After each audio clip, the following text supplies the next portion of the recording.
Hello বন্ধুরা, PM কিষাণ প্রকল্পে আবেদনের প্রক্রিয়া এখনও চালু আছে। আপনাদের যদি এখন পর্যন্ত পিএম কিষাণ প্রকল্পে আবেদন করা হয়নি তাহলে আপনারা কিভাবে আবেদন করবেন, আবেদন করার সঠিক পদ্ধতি কি, প্রয়োজনীয় নথিপত্র কি কি লাগবে এবং আপনাদের নামে জমির রেকর্ডটি যদি 2019-এর পরে নথিভুক্ত করা হয় সেক্ষেত্রে পিএম কিষাণ প্রকল্পে আবেদন করতে পারবেন কিনা বিস্তারিতভাবে আজকের এই ভিডিওর মাধ্যমে জানবো।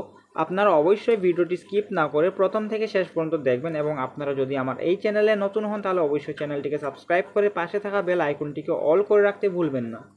তো বন্ধুরা, আপনারা সবাই জানেন কৃষক বন্ধু প্রকল্পের জন্য আবেদন করা খুবই সহজ, কিন্তু পিএম কিষাণ প্রকল্পে আবেদনের প্রক্রিয়া কিছু জটিল, কারণ কয়েকটি রুল রেগুলেশনের মাধ্যমে আপনারা আপনাদের ব্যাংক অ্যাকাউন্টে পিএম কিষাণের টাকা পাবেন। কৃষক বন্ধু প্রকল্পে সহজে টাকা পাওয়া যায়, যেমন আপনার যতটুকুই জমি থাক, আপনি মালিক হন কিংবা পাট্টাদার অথবা বাগি চাষি যাই হোক না কেন, আপনারা কৃষক বন্ধু প্রকল্পে আবেদনের যোগ্য এবং নিয়মিতভাবে টাকা পেতে থাকবেন। কিন্তু পিএম কিষাণ প্রকল্পের ক্ষেত্রে তা হয় না, নানান রকমের সমস্যা হয়ে থাকে। যেমন আপনার নামে জমি থাকার পরেও আপনি পিএম কিষাণ প্রকল্পে আবেদন করতে পারবেন না, কারণ আপনার জমির রেকর্ড যদি 2019-এর পরে হয়ে থাকে সেই ক্ষেত্রে কিন্তু আপনার পিএম কিষাণের আবেদনটি অ্যাপ্রুভ হবে না। তো বন্ধুরা, যাদের জমির রেকর্ড 2019 সালের পরে হয়েছে তারা কি আর টোটালি পিএম কিষাণ প্রকল্পে আবেদন করতে পারবে না? এর উপায় কি ভিডিও শেষের দিকে আমরা জানবো। এইবার জানা যাক পিএম কিষাণ প্রকল্পে আবেদনের সঠিক পদ্ধতি কি। তো বন্ধুরা, পিএম কিষাণ প্রকল্পে আবেদন করার জন্য ফোনে কিংবা ডেস্কটপে গুগল অথবা ক্রোম ব্রাউজারে ক্লিক করে সার্চ বক্সে pmkishan.gov.in লিখে সার্চ করে নেবেন। তারপর সবার উপরে যে ওয়েবসাইটটি থাকবে ক্লিক করে নেবেন। পিএম কিষাণের অফিসিয়াল ওয়েবসাইটটি ওপেন হয়ে যাবে। তারপর স্ক্রিনে দু জায়গায় উপরে এবং নিচে দেখতে পাবেন নিউ ফার্মার রেজিস্ট্রেশন, এই অপশানে ক্লিক করে নেবেন। তারপর স্ক্রিনে দেখতে পাবেন দুটি অপশন, প্রথম অপশানে আছে রুরাল ফার্মার রেজিস্ট্রেশন এবং দ্বিতীয় অপশানে আছে আরবান ফার্মার রেজিস্ট্রেশন। অর্থাৎ আপনি যদি গ্রামীণ এলাকায় বসবাস করেন, অর্থাৎ আপনার এরিয়া অ্যাড্রেসটি যদি গ্রামীণ এলাকায়, তাহলে রুরাল ফার্মার রেজিস্ট্রেশনে ক্লিক করে নেবেন এবং শহর এলাকায় হলে আরবান ফার্মার রেজিস্ট্রেশনে ক্লিক করে নেবেন। তারপর নিচে দেওয়া বক্সে আপনারা আপনাদের 12 সংখ্যার আধার কার্ডের নাম্বারটি দিয়ে দেবেন এবং দ্বিতীয় বক্সে আধার কার্ডের সঙ্গে যুক্ত থাকা মোবাইল নাম্বারটি দিয়ে দেবেন। বন্ধুরা, আপনাদের আধার কার্ডের সঙ্গে যদি মোবাইল নাম্বারটি যুক্ত করা না থাকে তাহলে কিন্তু আপনারা অনলাইনের মাধ্যমে পিএম কিষাণের জন্য আবেদন করতে পারবেন না। তাই আধার কার্ডের সঙ্গে যদি মোবাইল নাম্বার লিঙ্ক না থাকে তাহলে আপনারা অবশ্যই যুক্ত করিয়ে নেবেন। তারপর নেক্সট অপশানে দেখতে পাবেন স্টেট, এখানে আপনারা আপনাদের রাজ্যটি সিলেক্ট করে নিচে দেওয়া ক্যাপচাটি হুবহু দিয়ে গেট ওটিপি অপশানে ক্লিক করে নেবেন। তারপর আপনার ফোনে আসা ওটিপিটি এখানে দিয়ে দেবেন এবং আবার নিচে দেওয়া ক্যাপচাটি সেম টু সেম বক্সে ফিল আপ করে নেবেন এবং সাবমিট অপশানে ক্লিক করে নেবেন। তারপর আপনার আধার কার্ডের সঙ্গে যুক্ত থাকা মোবাইল নাম্বারে 6 সংখ্যার একটি ওটিপি যাবে, আপনারা সেই 6 সংখ্যার ওটিপিটি এখানে দিয়ে দেবেন এবং আবার ক্যাপচাটি হুবহু বক্সে ফিল আপ করে নেবেন এবং ভেরিফাই আদার ডিটেলসে ক্লিক করে নেবেন। তারপর আপনাদের স্ক্রিনে দেখতে পাবেন পিএম কিষাণের ফর্ম, এই ফর্মে সমস্ত ডিটেলস আপনাদেরকে নির্ভুলভাবে ফিল আপ করতে হবে, যেমন ডিস্ট্রিক্টের নাম, সাব ডিস্ট্রিক্ট, ব্লক, গ্রামের নাম এবং নিচে ফার্মার পার্সোনাল ডিটেলসে ফার্মারের নাম এবং জেন্ডারটি অটোমেটিকলি সিলেক্ট হয়ে থাকবে। তারপর ক্যাটেগরিতে আপনারা আপনাদের ক্যাটেগরিটি দিয়ে দেবেন, জেনারেল, এসটি, এসসি যেটা হন সেটা সিলেক্ট করে নেবেন। তারপরের অপশানে দেখতে পাবেন ফার্মার টাইপ, অর্থাৎ আপনি কোন ধরনের ফার্মার, অর্থাৎ আপনার চাষের জমির পরিমাণ অল্প 1 থেকে 2 হেক্টর না আরও বেশি তা সিলেক্ট করে নেবেন। তারপর সিলেক্টেড আইডি টাইপে অ্যাড্রেস, পিনকোড, বাবা মায়ের নাম কিংবা স্বামীর নাম অটোমেটিকলি এখানে ফিল আপ হয়ে থাকবে। তারপর ল্যান্ড রেজিস্ট্রেশন আইডির বক্সে জমির রেজিস্ট্রেশনের আইডি নাম্বারটি দিয়ে দেবেন। তারপরের অপশানে দেখতে পাবেন রেশন কার্ডের নাম্বার, অর্থাৎ আপনার খাদ্য সুরক্ষা কার্ডের ক্যাটেগরি এবং নাম্বারটি এখানে দিয়ে দেবেন। যেমন আপনার খাদ্য সুরক্ষা কার্ড যদি পিএইচএস হয় তাহলে প্রথমে পিএইচএস মেনশন করে কার্ডের নাম্বারটি এখানে দিয়ে দেবেন এবং এএওয়াই বা আরকেএসওয়াই বা আরকেএসওয়াই 2 হয় সেই ক্ষেত্রে আগে আপনারা আপনাদের কার্ডের ধরনটি এখানে মেনশন করে নেবেন, তারপর কার্ডের নাম্বারটি এখানে দিয়ে দেবেন। তারপর স্টেপে দেখতে পাবেন ডেট অফ বার্থ অটোমেটিকলি এখানে ফিল আপ করা থাকবে। এরপরের অপশানে দেওয়া আছে অ্যাকসেপ্ট ফর পিএম কিষাণ মানধন যোজনা, অর্থাৎ পিএম কিষাণ মানধন যোজনা যদি আপনি গ্রহণ করতে চান তাহলে ইয়েস করবেন, আর না হলে নো করে দেবেন। আমার ক্ষেত্রে আমি নো করে দিলাম।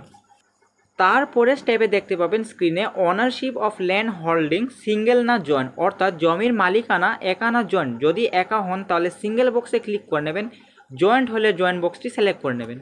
তারপর নিচে দেওয়া অ্যাড অপশানে ক্লিক করে নেবেন। অ্যাড অপশানে ক্লিক করার পর আপনার জমির সমস্ত বিবরণ ফিল আপ করার একটি ফর্ম ওপেন হয়ে যাবে। প্রথম অপশানে দেখতে পাবেন সার্ভে খাতা নম্বর, অর্থাৎ এই বক্সে আপনার জমির খতিয়ান নাম্বারটি দিয়ে দেবেন। দ্বিতীয় অপশানে দেখতে পাবেন দাগ বা খসড়া নম্বর, অর্থাৎ এই বক্সে আপনার জমির দাগ নাম্বারগুলি দিয়ে দেবেন। আপনার যদি একই খতিয়ানে একাধিক দাগ নাম্বার থাকে তাহলে আপনার দাগের জমির পরিমাণ অনুযায়ী যে দাগে জমির পরিমাণ বেশি সেই দাগের নাম্বারটি আগে দেবেন, তারপর স্ল্যাশ দিয়ে পরপর দাগের নাম্বারগুলি এখানে দিয়ে দেবেন। এর পরের অপশানে দেখতে পাবেন এরিয়া ইন হেক্টর, অর্থাৎ আপনার জমির যে রেকর্ড সেই রেকর্ডে কিন্তু আপনার জমির পরিমাণ একরে দেওয়া আছে। আপনাকে কিন্তু আপনার জমির পরিমাণকে একর থেকে হেক্টরে কনভার্ট করে ফিল আপ করতে হবে। এখানে জমির পরিমাণ একর থেকে হেক্টরে কনভার্ট করার জন্য আপনারা আপনাদের ফোনে গুগল ব্রাউজারটি ওপেন করে সার্চ বক্সে একর টু হেক্টর লিখে সার্চ করে নেবেন। সার্চ করার পর একরের জায়গায় আপনার জমির মোট একরের পরিমাণটি দিয়ে দেবেন, হুবহু যা আপনার জমির রেকর্ডে দেওয়া আছে। অটোমেটিকলি হেক্টরে কনভার্ট হয়ে যাবে। আপনারা জাস্ট হেক্টরে কনভার্ট হওয়া জমির পরিমাণটিকে কপি করে পিএম কিষানের এই ফর্ম এরিয়া ইন হেক্টরে পেস্ট করে দেবেন। তারপরে স্টেপে দেখতে পাবেন ল্যান্ড ট্রান্সফার স্ট্যাটাস, অর্থাৎ আপনার এই জমিটির রেকর্ড 2019 সালের আগে হয়েছে না 2019-এর পরে। যদি 2019-এর আগে আপনার নামে রেকর্ড হয়েছে তাহলে বিফোর 2019 ক্লিক করে নেবেন, এবং যদি আপনার এই জমির রেকর্ডটি 2019 সালের পরে হয়েছে তাহলে আপনারা আফটার 2019 সিলেক্ট করে নেবেন। তারপর দেখতে পাবেন ল্যান্ড ট্রান্সফার ডিটেলসে date of husband, date of father, ancestor land, ভিরাসাট, purchase of land, gifted land, grand allotment, অর্থাৎ আপনি এই জমিটি কিভাবে পেয়েছেন, স্বামীর মৃত্যুর পর, বাবার মৃত্যুর পর, বা পূর্বপুরুষের জমির বিরাসতে পেয়েছেন, না জমি কিনেছেন, কিংবা জমি কি দানে পেয়েছেন তা সিলেক্ট করে নেবেন। তারপর ল্যান্ড ভেস্টিং ডেট, অর্থাৎ কোন তারিখ কোন সালে আপনার এই জমিটি আপনার নামে রেকর্ড হয়েছে। আপনার পর্চার নিচের দিকে কিন্তু এই তারিখ সাল দেওয়া আছে, দেখে নেবেন। তারপর পাট্টা নম্বর থাকলে ইয়েস করবেন, আর না হলে নো করে দেবেন। তারপর নিচে আপলোড সাপোর্টিং ডকুমেন্টসে 200 কেবির মধ্যে আপনারা আপনাদের জমির রেকর্ডটি স্ক্যান করে আপলোড করে নেবেন এবং সেভ অপশানে ক্লিক করে নেবেন। বন্ধুরা, আপনাদের নামে যদি রেকর্ডে একাধিক খতিয়ান থাকে তাহলে আপনারা এই অ্যাড অপশানে ক্লিক করে আরও জমির ডিটেলস আপলোড করে নিতে পারবেন। এই সমস্ত ডিটেলস কমপ্লিট হয়ে যাওয়ার পর আপনারা এই পিএম কিষাণ প্রকল্পে আবেদনের একটি ফার্মার আইডির কপি এবং আবেদনকারী স্ট্যাটাসের ফর্মটি প্রিন্ট আউট করে আপনারা আপনাদের পার্শ্ববর্তী কৃষি দপ্তর অফিস, বিডিও অফিসে গিয়ে জমা দিয়ে আসবেন। অফিসে কিন্তু আপনারা আপনাদের জমির রেকর্ডস, আধার কার্ড, ব্যাংক পাসবুক, প্রয়োজনীয় নথিপত্রের এক কপি জেরক্স এবং অরিজিনাল ডকুমেন্টসও নিয়ে যাবেন, ভেরিফিকেশনের প্রয়োজন হবে। তো আপনি এই যে পিএম কিষাণ প্রকল্পে আবেদন করেছেন এর স্ট্যাটাসের কপি কিভাবে প্রিন্ট আউট করবেন তার জন্য আপনাকে পিএম কিষাণের অফিসিয়াল ওয়েবসাইটের হোম পোর্টালে চলে আসতে হবে।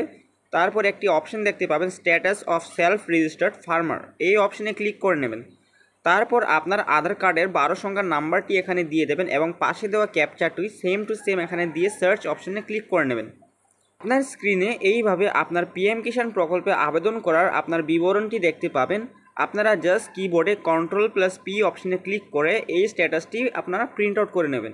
তো বন্ধুরা, এইবার জানা যাক পিএম কিষাণ সম্মান নিধি যোজনার জন্য আবেদন করতে হলে জমির রেকর্ডটি 2019 সালের আগের হতে হবে কেন, এই নিয়ম চালু করার মূল কারণ কি।